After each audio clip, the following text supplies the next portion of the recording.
All right, Kyle. Well, there go my dreams of being the next third line center of the Vancouver Canucks. Because last Monday, Rick Tocchet and Patrick Levine talked about how they might already have the third line center they want on the roster. Is that crazy talk, Kyle? It might be. And we're going to talk about that next. It's Begsy and it's Bhawan. And you're listening to Locked On Canucks. You're Locked On Canucks, your daily podcast on the Vancouver Canucks. Part of the Locked On Podcast Network. Your team every day.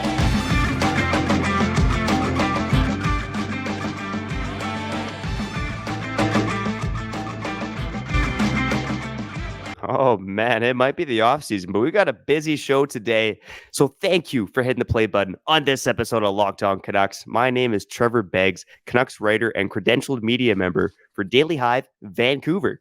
Download the Game Time app, create an account, and use code LOCKEDONNHL for $20 off your first purchase. And before we dive into today's show, we want to thank you for listening to Locked On Canucks, your team every day. Subscribe or follow for free on YouTube or wherever you listen to podcasts. On today's show, again, we got lots of topics to touch about. The Canucks are firing people. They got players heading overseas. The baby Canucks are making noise. And we got to talk about that third line center conundrum. But first, there's no conundrum between our friendship, buddy. I just love you. So Kyle Bhawan, how you doing today, brother? A lot of love in the air. Lead with love, Surrey. Shout out to Surrey. Always showing love to Surrey. Got to do it off the top. Always showing love to the fans.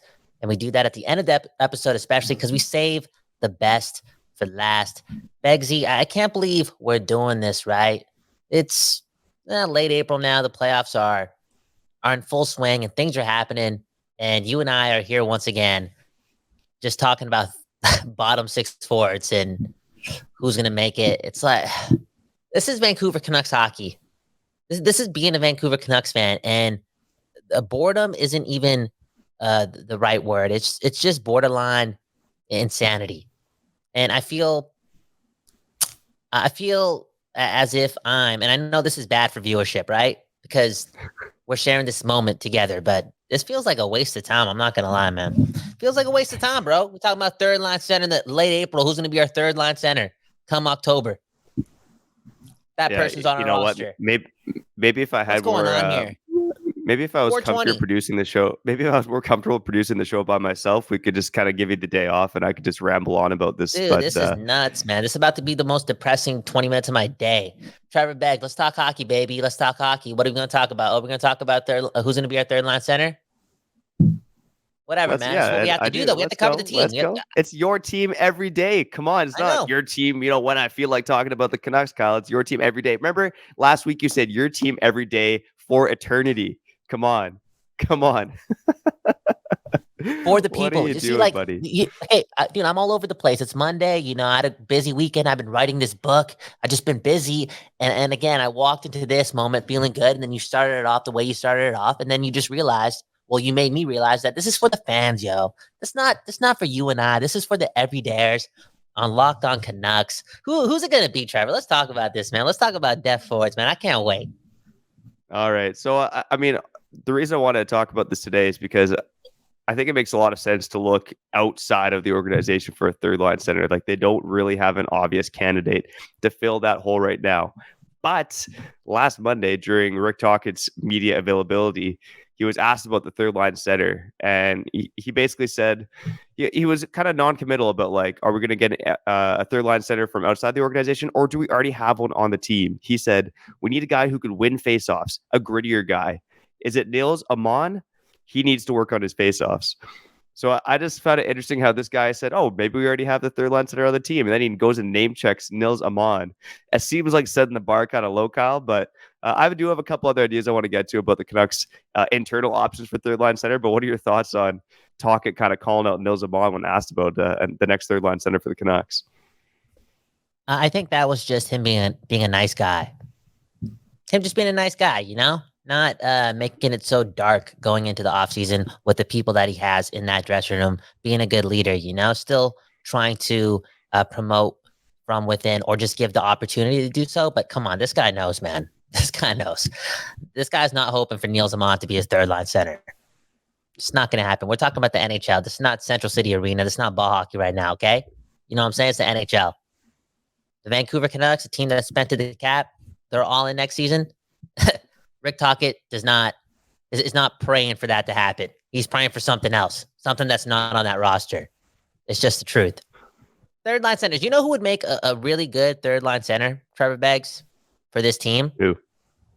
A Kyle Bhawan in an alternate universe. Because, bro, there was a time in my ball hockey career where I was just, I was just a smart hockey player, man. I knew my role. That was the most important thing. I knew my role. I embraced it. I did my things. If I was in an alternate universe where my mom and dad, come on, Findus, okay? Fijian Hindus, immigrants, doing their thing, right? They couldn't throw me in the game. Didn't have the time. Full-time job. But let's say different time in the trajectory for the Bowens. And I did get the opportunity to play ice hockey. You never know, man. Alternate universe. I get drafted by the Ducks, bounce around the league, and it's the off season. It's 2023. I'm 29, turning 30. My career high in goals, 17 goals, okay? A couple years ago. And I take a hometown discount to play here for 1 year, show me deal. And I rip it up as the third line center. 60% out at the draw, 60%. That's something else, man. Whew, man. Jeez. That's impressive stuff, buddy. Yeah, I don't know where I was going. Like I said, I think you and I, maybe we both would have had a chance of playing third line center if, A, we weren't already turning 30 years old, but B, if the Canucks were, looking outside the organization. Again, I was just a bit taken aback by those comments that, the third line centers possibly on the team already, because there's no obvious guy to step up unless they're going to do something kind of drastically different than what we expect. And maybe I'll throw one of the ideas I had by you for internal options, and that's Anthony Beauvillier. It's not an option I love at third line center, but there's a couple reasons I bring it up. As a junior player and as a rookie in the NHL, he mainly played center. And again, you got these glut of wingers and no obvious spots for all of them to be in, prominent roles. If a guy like, again, it's probably not Besser or Garland, but maybe Beauvillier, if he could step up and be a successful third line center, I think that would obviously go towards, alleviating the Canucks glut of wingers. Because they got too many wingers and not enough centers right now. So in a dream scenario, it'd be nice if a guy like Beauvillier could play center for the Vancouver Canucks, Kyle. Dude, that's not a dream, dude. That's doing 4 grams of mushrooms and just look like coming up with the most random thing ever, bro. Let's not go there, bro. This team they spent to the cap. They went to Hronek, okay? Let's not turn Beauvillier into a center, bro. Let's not dive in there, bro, because they don't got they don't got a 60-game window to, ease him in there, or a 40-game window at the minimum. You know what they did with JT Miller this year, trying to make it all happen. And, they need structure and stability off the jump. October, November. Okay. You put Beauvillier there. He's not, I know he's played it in the past, but I feel as if this team can't even afford such a prominent position to be something that's groomed into like 15 games into the season, because 15 games into the season is way too much. And year after year, this team's out of it by 15 games. Can't do that. Come on, Beggsy. Come on. Just put something else out there, man. Again, I'm talking right now about internal options, right? I think you and I would both agree that the team is best served, chasing at third line center. But we also both agreed on previous episodes that, between a top 4 defenseman and a third line center, the priority this offseason should be a top 4 defenseman. So now if they don't have the cap space to go chase a third line center, they might have to do something stupid like find an internal option. And I'll throw one other wild idea at you aside from Beauvillier, and this has been tossed around probably about a year ago, and that's Vasily Podkolzin playing center. Because, at his peak last season when he was playing in the top 6 role, putting up points, people wondered, this guy obviously has the defensive acumen as a rookie to be a successful NHLer.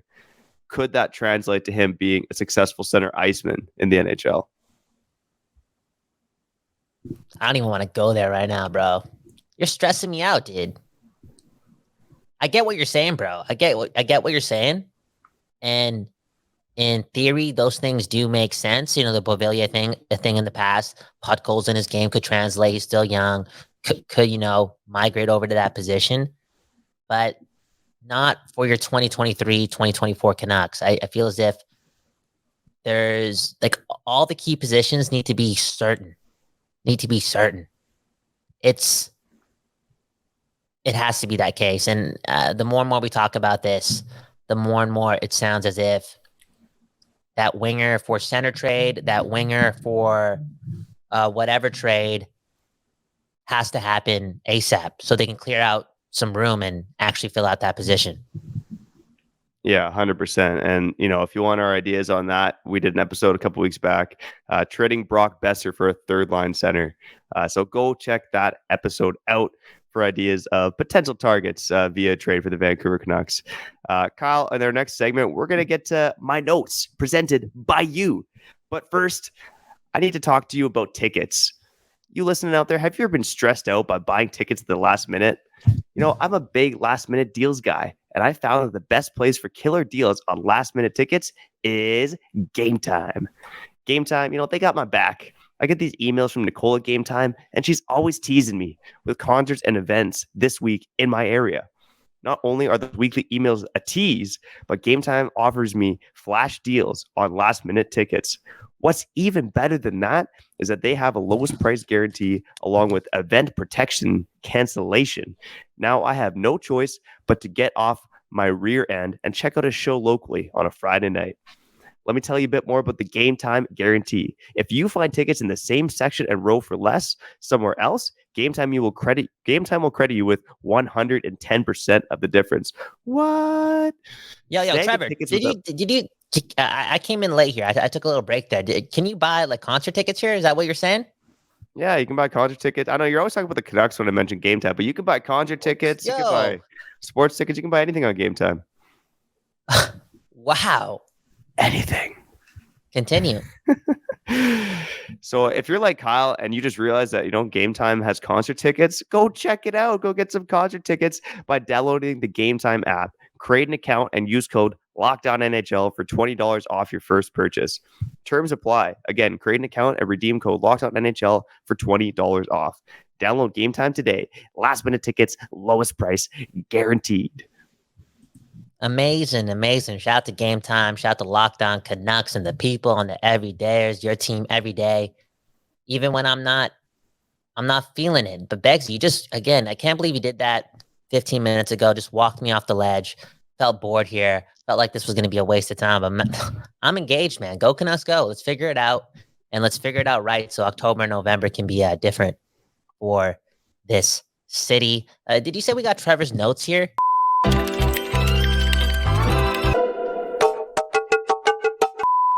Okay, Trevor's notes presented by Kyle. I can't believe you didn't lead off with this, man. Jason King gets fired or let go or mutually agreed to part ways. Not surprised. And this had to happen. October, November, big months. September, arguably an even bigger month, and fresh faces have to be there at leadership positions.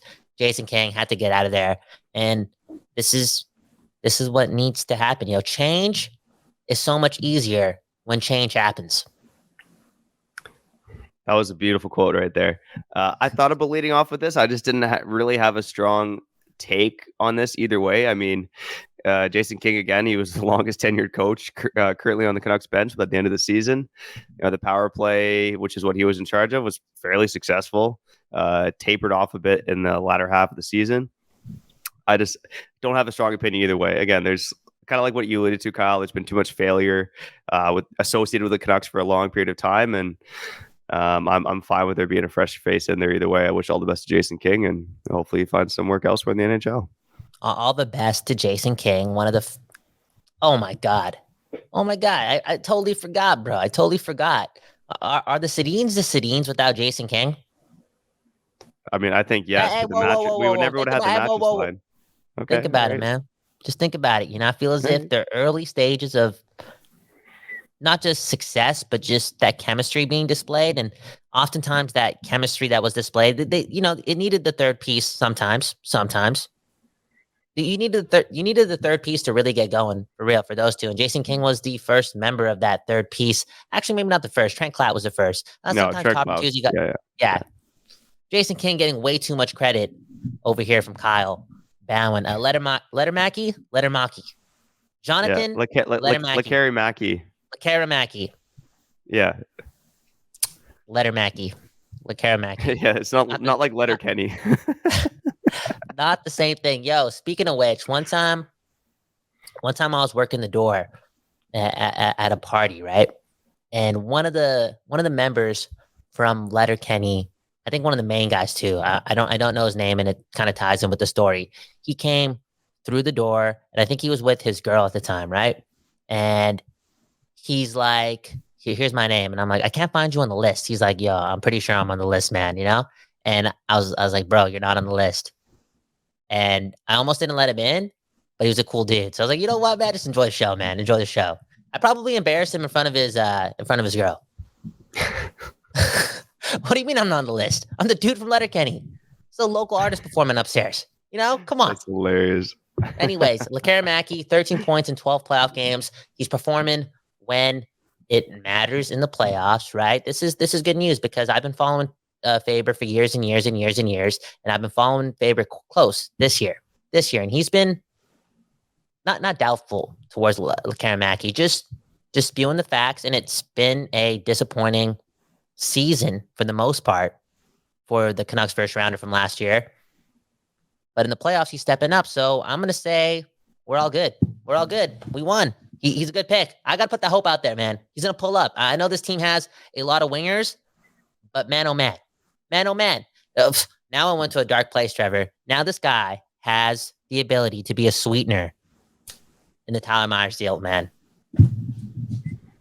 Oh my God, we're gonna lose this guy. That was a dark place. That's not where I thought you were gonna go. I thought even when he said sweetener, like maybe for a player who is going to help push the Canucks over the top. Let's not go down that road. At the end of the day, I think Lekkerimaki, when he was drafted at 15th overall, was considered a steal. Like most pundits had him as a top 10 pick. And again, I think the Canucks did the right thing by picking for upside at the time. But it was just a rough year for Lekkerimaki. He was recovering from mono. He had a concussion. After I think he scored 7 goals and had 9 points as an underager in the SHL. And then this season, he's playing in a division below the SHL, and Allsvenskan has a terrible season, 9 points in 29 games. And then now he's just started to light up during the playoffs. So hopefully it's a side of things to come for Lekkerimaki because between him and Ratty, they're the top 2 prospects in the Canucks system. And that's almost an indictment on the Canucks system as a whole. But the Canucks kind of need Lekkerimaki to be an impactful player. Or they need to, kind of like you alluded to, get off of him now and use him as a trade chip while he's still got value. But I kind of lean towards the latter. I think this is more of the true version of what Lekkerimaki can be from what we've been seeing lately. Of course. Let's just hold on to him, Trevor. All right? Don't put that. We both did it. I know. But hold on to Lekkerimaki. I saw people alluding to Höglander's success in Abbotsford as, again, an indication that he could be used for a sweetener, right? You get Besser in a trade. You got to get, some money off the books, maybe bring a center in, maybe, throw in Höglander too. It's one of those things, man. Is it Höglander or Höglander? I think it's Höglander. Höglander or Höglander? I think you just said the same thing twice. I did. How should I Oh, man, we having fun right now, man. Oh, man. Picking up dubs, winning a playoff series. The moral victories for this organization just continue to pile up here, man. But don't call it a moral victory, man. It's more than that. Oh, okay. That's just throwing shade. Okay. Jokes aside, right? I'm gonna take the pessimism away, and Kyle Bhawan. Sometimes you just want it all right now. You just want it all right, and you want the Canucks, the Vancouver Canucks, the real thing to really matter. But for that to happen, this is an indication that they could be on the upswing in the true pros, right? The NHL, because again, the developmental program is showing success against their peers, and that's dope, man. I'm happy that the people in Abbotsford and across the Lower Mainland get to watch that. And I've seen some of the celebrations, man, from the team after they score goals. Bro, I feel as if they love each other, man. That's a good team right there. Straight up, man. They having fun. Yeah. They're bought in. Shout out to the other Canucks. Yeah, and I found it interesting that when they had the chance to send down Phil DiGiuseppe, Vasily Podkolzin, they refrained because they kind of wanted that young nucleus of the team who had been doing the work down there to go on a run together. So they could have bolstered the roster and added a couple of pieces, but they decided not to. And I guess it worked out in round 1.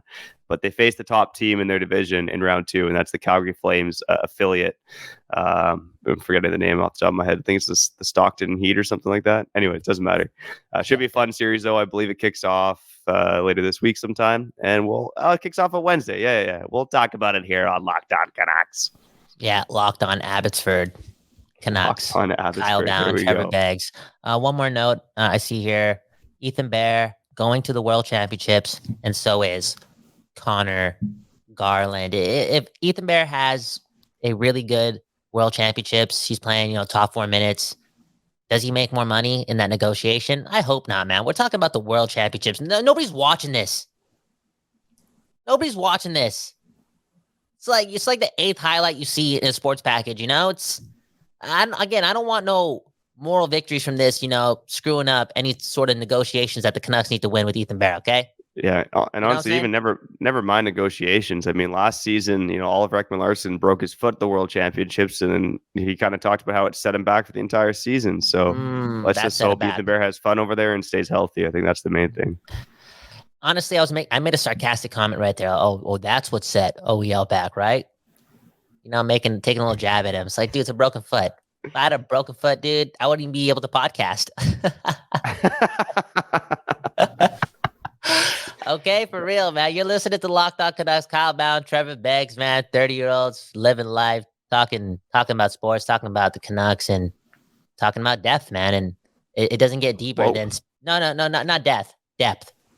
Oh, depth. Oh, yeah. Okay, come on.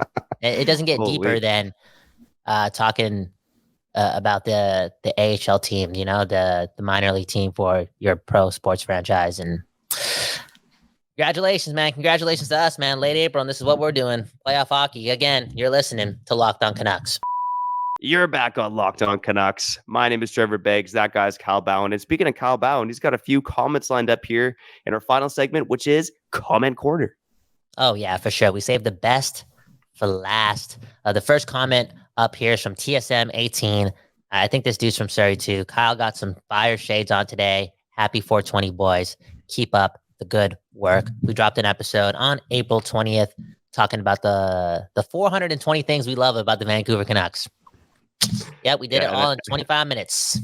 Yep. Yeah, and then we didn't record a show on Friday, April 21st, so you guys can put some connections together if you want, but the important thing is we're back now. Bro, I didn't land in time, man. That's the truth, man. That's the truth. Next comment, Viper's Whip. I'm such a white bread, middle class, naive guy. I have no idea what 420 means. I did wake up early enough to watch the SpaceX blow up. Another rocket. Ha, ha, ha, ha. Okay, you know what? I'm glad you don't know what 420 is, man. Stick to that. For real, man. No, you're not going to give an explainer? Oh, come on. No. Let's not promote that, bro. To each their own, bro. He could do the Google search. Yeah, I guess so. To each their own, man. Find out your own way, man. Open up that door yourself. All right. Yeah, open up that door yourself, man. Locked On Canucks isn't giving out history lessons here, I guess. Well, I don't know the real history behind 420. What? Did people start smoking on April 20th? Yeah, I don't know the full history. I just know it started as a protest that people started protesting, the legalization of marijuana on April 20th. Yeah. I don't know why. It's a big deal down here. I think I actually know this. Who's this is so Afro Man, right? That's his name? His name? I was going to clean my room, but then I got high. I was going to record another episode on Friday for Locked On Canucks, but then I got high. He was actually performing on Thursday, 420, with Mercules. Wow. Shout out to Surrey. Dang. Surrey. That's something else, man. Did Burnaby do that? Nah. Did Vancouver do that? They hosted it, but did he do that? Did the Vancouver person do that? Nah. Did the Langley person do that? Nah. Did the Port Coquitlam do that? No. A Surrey brother did that. So shout out to Mercules for doing that for the people. The people, his neighbors, okay, in this thing called life. Shout out to Surrey, man. Shout out to Surrey and shout out to Afro Man. Yeah, I was a big Afro Man guy back in high school. And shout out to you, Kyle. It's nice to see your face again. I know didn't see you Saturday, Sunday. Didn't even see you Friday. But here we are back post 420. I know the Canucks have nothing but the greens of the golf course in front of them. But you and I got more to do here. So I know later this week, there's a couple other topics I want to touch on related to the Canucks, related to some of the offseason comments. But probably by Thursday, I'd like to kick off the player reviews for the year.